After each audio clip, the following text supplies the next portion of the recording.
Dalawang barko ng China o Chinese Coast Guard ang naispatan malapit sa baybayin dito sa lalawigan ng La Union maging sa Pangasinan kaninang umaga.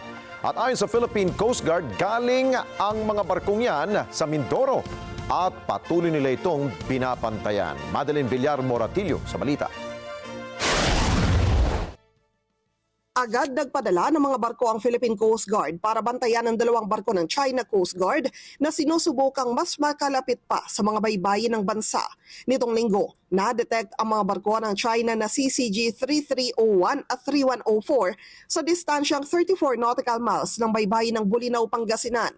Una itong natukoy sa pamamagitan ng Dark Vessel Detection Program ng Canada. Ang CCG 3301 ay dati na ring nakita malapit sa baybayin ng Zambales.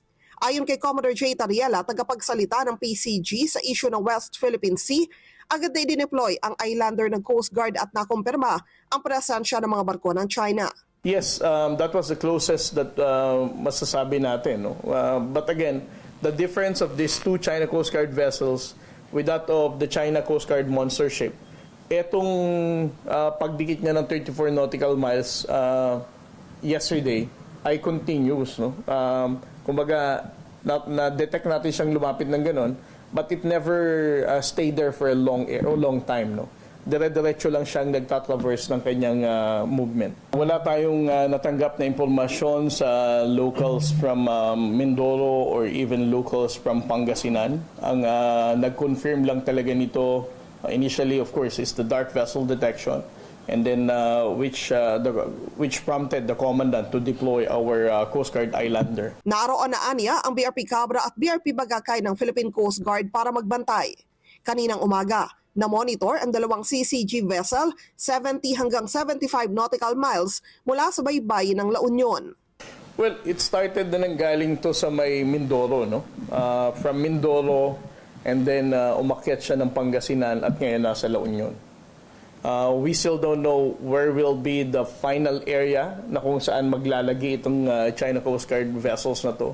Ang CCG 5901 naman na tinaguri ang monster ship ng China muling bumalik patungo sa baybayin ng Zambales na nasa distansya na 110 hanggang 150 nautical miles.